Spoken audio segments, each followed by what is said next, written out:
글로벌 외신 브리핑 박지영입니다. 첫 소식, 일촉즉발의 중동 지역 상황부터 전해드립니다.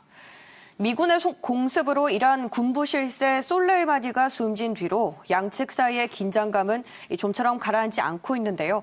양국 지도자들은 연일 말폭탄을 쏟아내고 또 실제로 무력 충돌 가능성에 대비하는 조치들도 속속 실행에 옮기고 있습니다. 먼저 어떻게 된 일인지 상황부터 살펴보시죠. 사건의 시작은 지난달 27일로 거슬러 올라갑니다. 이라크 군기지에 대한 로켓포 공격으로 미국인 한 명이 숨지자 미국은 이란의 사주를 받은 카타이브 헤즈볼라의 소행이라고 단정을 짓고 이틀 뒤에 이 조직의 군사시설을 공격했죠. 그런데 반미 시위대가 이에 반발하면서 바그다드 주대 미 대사관을 난입했고 미군이 현지 시간 3일 바그다드 공항에서 솔레이마니 소장과 또 알무한디스 부사령관을 폭격해서 살해하면서 미국과 이란의 긴장은 정점에 달하게 된 건데요. 이번 공습을 결정한 도널드 트럼프 미국 대통령은 또 주말 저녁에 잇따라 트윗을 올리면서 이란을 향해서 살벌한 경고를 날렸습니다.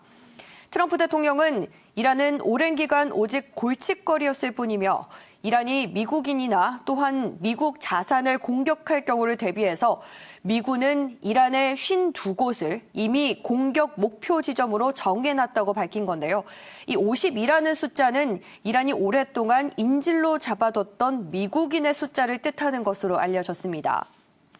또 트럼프 대통령은 또 바로 다음 날 새벽에 다시 트위터에서 그들이 우리를 공격했고 우리가 반격했다. 그들이 다시 공격한다면 우리는 그들이 당해본 적이 없는 강한 공격을 가할 것이라면서 협박 수위를 올리고 또 중동 병력 증파에도 본격 나섰습니다. 그런데 이란 역시 한 발짝도 물러서지 않고 있는데요. 이란은 피해 전투가 임박했음을 상징하는 붉은 깃발을 개양하면서 미국에 대한 보복을 분명히 하고 나섰습니다. 이란 최고 지도자 군사 수석 보좌관은 전쟁을 시작한 건 미국이라면서 미군의 군사시설을 대상으로 할 것이라고 밝혔고 하산 로하니 이란 대통령 역시도 유족을 조문한 자리에서 이란의 모든 국민이 복수를 할 것이라고 답하면서 보복에 대한 의지를 재확인했습니다. 이처럼 이란이 피해 보복을 다짐한 이후에 전문가들은 이란이 군사적인 보복뿐만이 아니라 사이버 공격에도 나설 수 있다고 계속 경고를 해왔었는데요.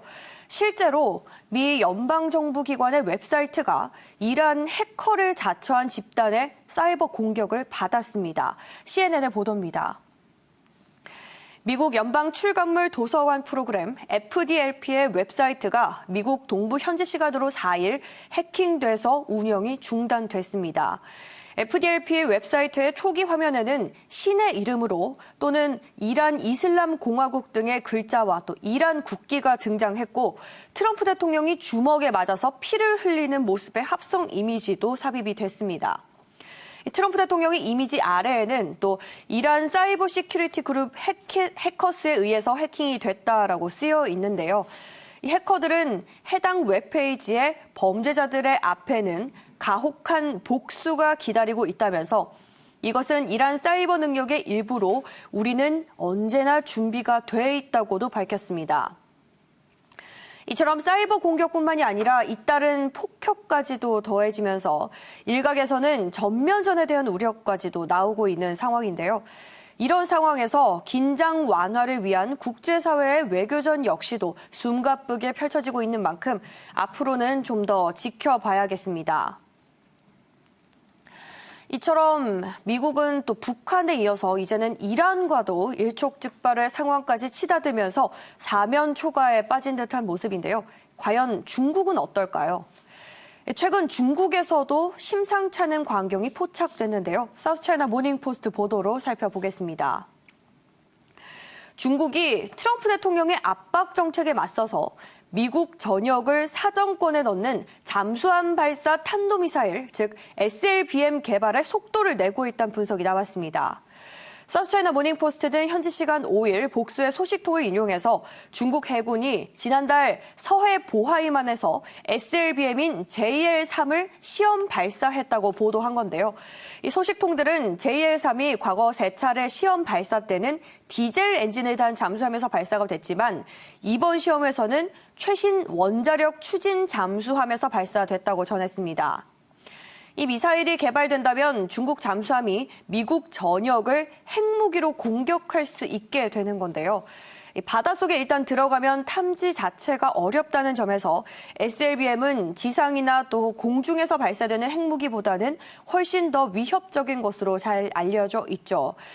군사 전문가인 저우천잉은 핵 전력이 대륙간 탄도미사일인 ICBM과 또 SLBM 그리고 공중 발사 핵무기로 총 3가지로 구분이 된다고 언급하면서 중국이 두 번째 능력을 강화함으로써 핵 전력 3위일체를 이루려고 한다고 지적했습니다. 마지막 소식입니다. 현지 시간으로 3일 미국 연방준비제도가 지난해 12월 FOMC 의사록을 발표했는데요.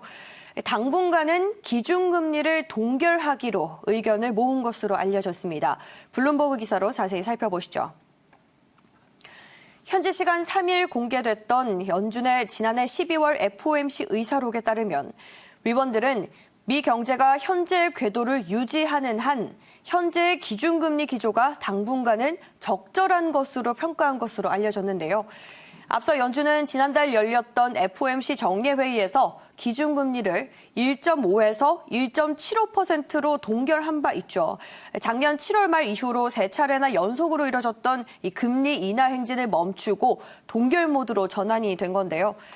투표권이 없는 위원들을 포함해서 총 17명의 위원 중 13명이 내년 동결 전망을 예상했고 나머지 4명은 0.25%포인트 인상을 예상하면서 추가로 금리 인하를 전망한 위원은 한 명도 없었는데요.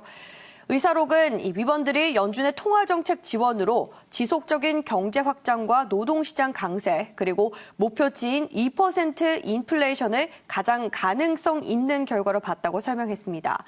다만 위원들은 이 국제 무역과 또 해외에서의 경제 성장 약화와 연관된 글로벌 전개 상황이 계속해서 경기 전망에 일부 위험을 제기하고 있다고 평가한 것으로는 알려졌습니다. 글로벌 외신 브리핑 오늘 준비한 순서 여기까지입니다. 저는 다음 이 시간에 다시 찾아뵙겠습니다.